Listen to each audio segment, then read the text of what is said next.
Good morning. Welcome back to my classes. And thank you for joining me for my coffee again.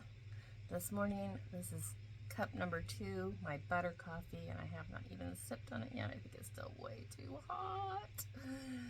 This, you might notice that I always drink out of this cup, and it's all beat up looking now, but it's my favorite because I got this cup in Rome on a trip that I took my daughter on back in the first week of December 2015 for her 30th birthday.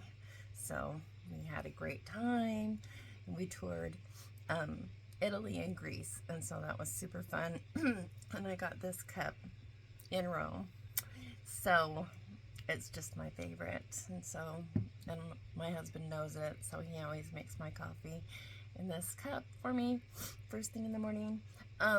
Again, I've got my fan going. Sorry for the sound, but I'm here in my closet, so I gotta have it on, so I hope it's not too distracting. So this morning, I'm happy to say that I'm down another half pound from what I was yesterday, which is great, because I'll tell you a little tidbit that freaked me out last week before I resumed my carnivore diet. I decided to go back. Remember, I mentioned yesterday, if you watched my video from yesterday, that I decided to go back to whole food plant-based, no added fat. I'm rolling my eyes. I'll tell you why in a second here. For like 3 days or something last week to see if I could bust through my weight loss plateau. That was so contrary to my objectives. So the reason being, I went in and asked my husband. It was getting close to dinner time one night, and I'd been doing whole food plant-based for like two days or something, and asked him what he wanted for dinner, and he was like, Taco Bell. And we very, very, very rarely get, fast food or go out to eat or anything. Ever since COVID, that's a whole nother story. But anyhow, we just got in the habit of always eating at home. So anyhow, and he got Taco Bell like a month or two ago, and I didn't eat any of it because I was doing carnivore, and I was like, no thank you. So I didn't eat any.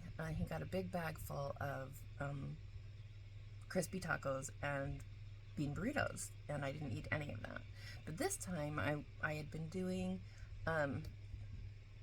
low-fat, whole food plant-based, and that's a treat that I used to allow myself once in a while, was just like no cheese added bean burritos from Taco Bell. Once in a while we would go through the drive-thru and just pick up some burritos, and I love those. And so I thought, and that used to be an occasional treat when I was doing whole food plant-based for a year and a half. So I was like, okay, that sounds good. I like being spontaneous. Let's go through the drive-thru and grab some dinner. So I did. Well, one, they didn't leave off the cheese on all the burritos. They didn't mark any of the burritos. I discovered like 1 or 2 that didn't have cheese, but I did eat one that they had added cheese to. I was just like, whatever. A little cheese isn't really going to hurt me.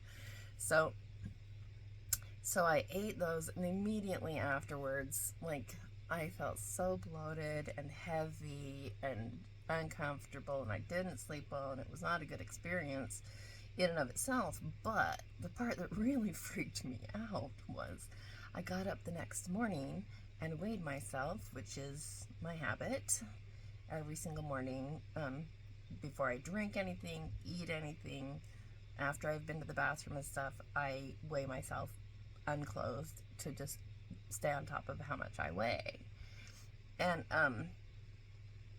I had gained like almost 5 pounds overnight. It blew my mind. I was so freaked out. And I told Jeff about it. I was like, are you kidding me? Because I knew the night before, like, eating those bean burritos, you can feel the heft in them. Like, they are dense, they are heavy. And I don't ever eat, white flour or anything, so it was a gut bomb. So anyway, I immediately went back to Carnivore, and within like 2 or 3 days, like, that excess weight came right back off. I knew it was water weight. I knew I was just retaining fluid, but it still freaked me out that I gained almost 5 pounds overnight. But it was a good testament to the fact that it was just water weight, obviously, because, yeah, it came right back off, but just brought me back down to, where I was before, so, but since then, I have lost a couple more pounds in the last week, so that makes me happy. That aside, I'll get back to my journal entries here in a minute, but I just want to mention that, man, I mean, I slept last night, but I was awakened like 2 or 3 times. One was really bad with like severe muscle cramps in my calf. It was my left calf primarily, as the one that was really bad. I had to like stand up and put my arms against the wall and stretch my calf out and everything, and it did go away. And I have had calf cramps off and on, mostly off, ever since I was a teenager.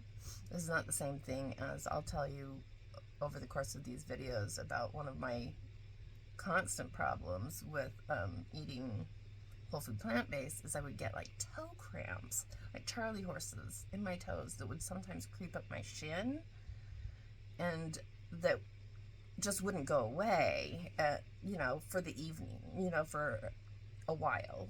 And so that goes away with Carnivore.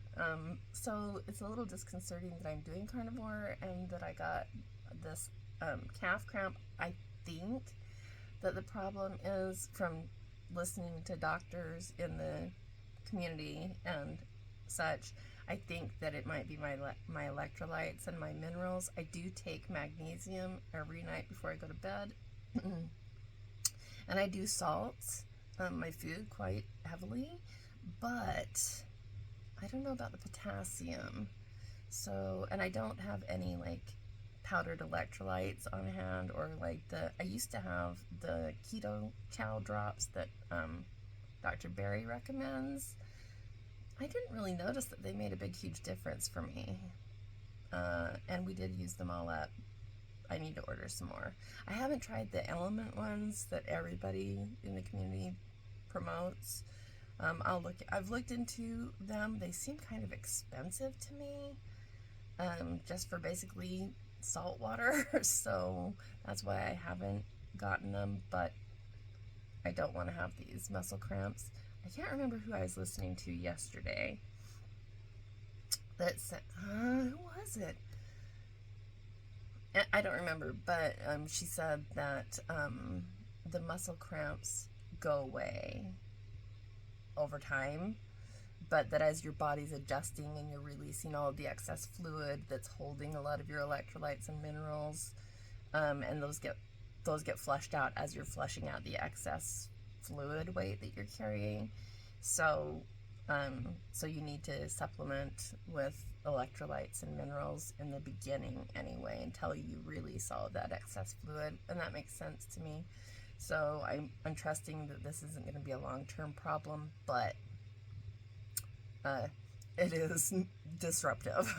It like definitely disrupted my sleep, and so this morning I'm really not feeling super great, just because I'm feeling it, it kind of binds up the muscles in the in parts of your body where it happens, and so you feel the residual effects of that for, the next day. And so I'm feeling like in my legs, I'm feeling kind of achy in my legs and stuff, and just my whole body just feels kind of off because of that. But it's not continuing, so that's good anyway. I don't know what it is about going to bed at night. Like, I have stuff at night that I don't have when I'm up and about in my waking life. Do you have that? It's just kind of mind-boggling to me. All right, so anyhow, all these things I want to say this morning. Let me see if I can sip some of this. I really love my butter coffee. It helps satisfy me so that I don't have my first meal of the day until afternoon, generally speaking. So something else interesting happened yesterday, and exciting-ish. My husband decided to join me on this carnivore journey. At least he's trying it out, because he's having some joint pain in his shoulder, in his left shoulder, and his left elbow that that's really bothering him, and so he's hoping that maybe the carnivore diet will help to alleviate that pain. He's been really reluctant because he feels like carnivore sounds like it would be so boring, So, and just eating meat, that's what he thinks of. And I think a lot of people think that when they hear the carnivore diet, they're like, just meat, that's all. And so they don't know about how expansive, how many options you have within, the animal food range, the different things that you can have, the different ways that you can combine different animal foods to make it interesting. And if you don't eat dairy, then that does limit your creativity. And he doesn't like fried pork rinds. So, and he doesn't like very much pork at all. Just like bacon and link sausages, that's all. So, and he won't eat like skin or, ligament or organs. He's not a fan of any of that stuff. So, he's going to be a little bit more limited in what he can eat than what I eat. I love, chicken skin when it's off of a baked chicken, when it's crispy, and fried pork rinds and stuff. But talking about pork rinds reminded me too of something yesterday. I don't think I mentioned it yesterday because I think I just learned about it yesterday. Who was I listening to? That is going to bug the crap out of me because I think it's the same person. Who was I listening to yesterday that also mentioned that, it was Michaela Peterson. I listened to Michaela yesterday, and she had it was a video where she's talking about that she's been on the lion diet, which is kind of another way to say the carnivore diet, for 5 years now. And so she was talking about her experience and the different things she's tried. And she mentioned that she can't eat pork, and that pork causes a horrible reaction in her body.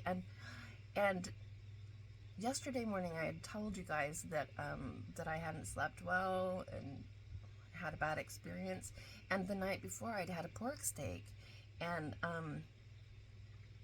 I don't regularly eat pork steaks, but I remembered, and I jotted in my journal yesterday after watching her video, I remembered that the last time I had pork steak, I recall that I couldn't sleep well and I had negative reactions, which I think is kind of weird because I seem to be able to eat bacon and sausages, pork sausages, like link sausage and stuff, without a problem.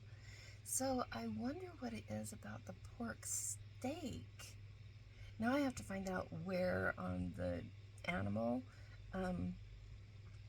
the pork steaks come from, but I do know that quite a few leaders in the carnivore community say that they do best on ruminant animals, eating ruminant animals, because of their multiple stomachs, they process the vegetation they eat more effectively, and obviously pigs aren't ruminant animals, so I'm gonna have to look into that. That's interesting. Oh my goodness, I'm already at almost 15 minutes and I haven't even touched on my journal entries yet. So, all right, I'm going to quickly shift gears into this journal entry. I left off saying that yesterday saying that I was going to pick back up on my entry from July 3rd, excuse me, 2022, which was a Sunday. And I say, last night I didn't sleep well. I had horrible joint pain all over my body, knees, ankles, fingers, even my lower back / spine hurt. I ate 2 whole wheat hoagie buns yesterday after no wheat for ages. I made homemade Subway-like veggie sandwiches for dinner. This seems to be a common occurrence whenever I eat whole wheat products lately. Today I'm back to low carb with animal products. No more wheat for me. So, and that was last year. So, with my experience back and forth between whole food, plant-based, low-fat versus ketovore, carnivore, I seem to do much better. My body just over time seems to be giving me those cues that, yep, your body needs animal products and fats and not doing all this vegetation. So I'll leave it at that for today, because I kind of chitty-chatted about a bunch of stuff that I didn't really mean to talk about. So let's see where my next journal entry is about food. That was July 3rd, 2022. Let me see here.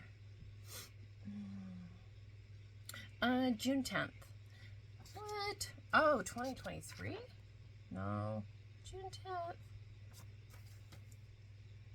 This must be shifting. No, I don't know. I